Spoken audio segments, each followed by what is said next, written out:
Rwanda, impanuka zo mu muhanda zagiye zigira uruhare mu kwambura ubuzima abantu batari bake, ari nako zitera abandi ubumuga bw'igihe kirekire, bigatuma ubukungu bw'igihugu buhazaharira. Ibi byatumye nyakubahwa Perezida wa Repubulika y'u Rwanda ashyiraho iteka riteganya ikoreshwa ry'utugabanyamuvuduko tuzwi mu rurimi rw'icyongereza nka speed governors. Iri teka rireba ibinyabiziga byose bitwara abantu mu buryo bwa rusange ndetse n'izitwara ibintu.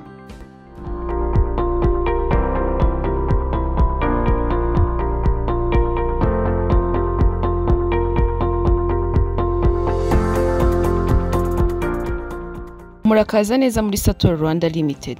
Sator Rwanda Limited ni sosiyete yahise itangira guha abanyarwanda iri koranabuhanga ryifashishwa mu kugabanya umuvuduko ibinyabiziga bigenderaho ku buryo bitarenze ibirometero 60 ku isaha. Kuva yatangira yishimira ko yagize uruhare mu kugabanya impanuka zaturukaga ku muvuduko ukabije, ku buryo ubu abanyarwanda basigaye bagenda batuje kandi batekanye, kuko ibinyabiziga bigendera ku muvuduko utuma ubigendamo wese atekana kandi akagera ahajya amahoro.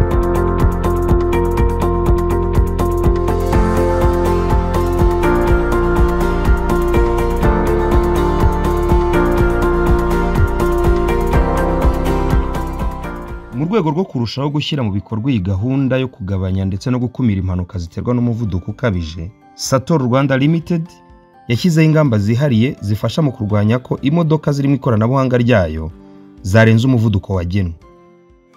Twafunguye amashami hirya no hino mu gihugu tugamije guha serivisi nziza abakiriya bacu ku buryo batubona mu buryo bworoshye ndetse mu buryo bwa vuba. Muri ayo mashami harimo ishami rya Nyabugogo riherereye mu nyubako ya Shemano, umuryango nimero 20 muri etaje ya 4. Tukagira ishami rya Huye, ishami rya Muhanga, ishami rya Rwamagana, ishami rya Rusizi ndetse n'ishami rya Musanze. Abakiriya ba Sator Rwanda Limited bishimira cyane kuba baregerejwe aya mashami, kuko bibafasha mu kubona serivisi vuba aho gutegereza ko abatekinisiye baturuka ku cyicaro gikuru cya Sator kiri i Kigali, kuko byabagoraga. Ni byiza cyane, ni n'iby'igikundiro. Kampani ya Sator ni byiza cyane, yaratwegereye mu gihe twajyaga i Kigali tugiye gushaka iyi serivisi.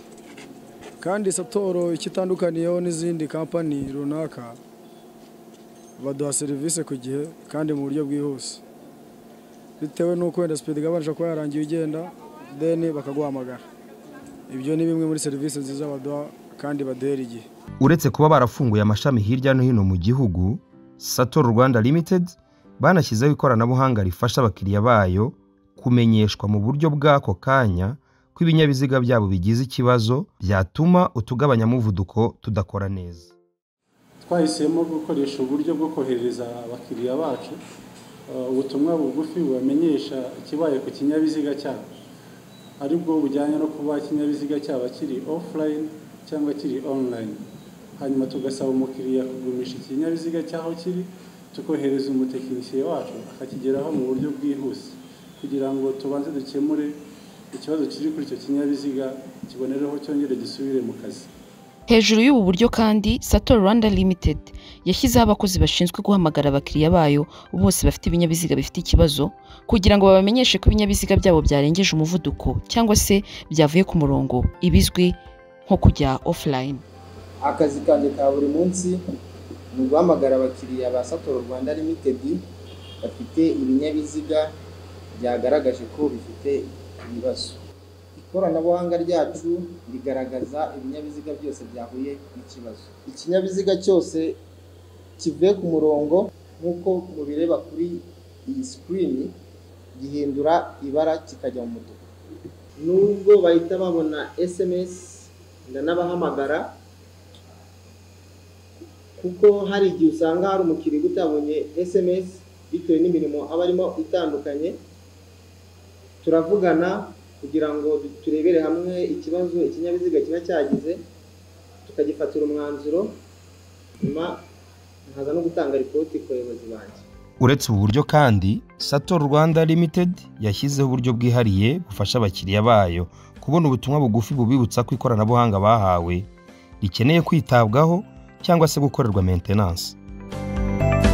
muri urwego twabashyiriyeho ikoranabuhanga ribohereza message ribabwira ko umutekinisiye agomba kugera ku kinyabiziga akongera akareba ubuziranenge bwa speed gabana twabashyiriyemo, ariko nyuma y'ibyo byose turanabahamagara tukabibutsa ko umutekinisiye agomba kwigeraho.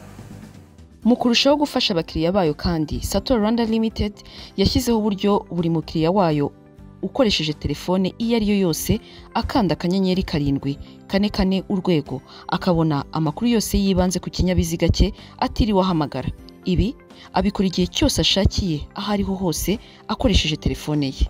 Akanyenyeri 744 urwego ni uburyo twageneye abakiriya bacu aho umukiriya abasha kubona amakuru yose y'ingenzi ku kinyabiziga hatitawe bafite murandasi ahubwo hakoreshejwe ubwoko bwa telefoni iyo ari yo yose.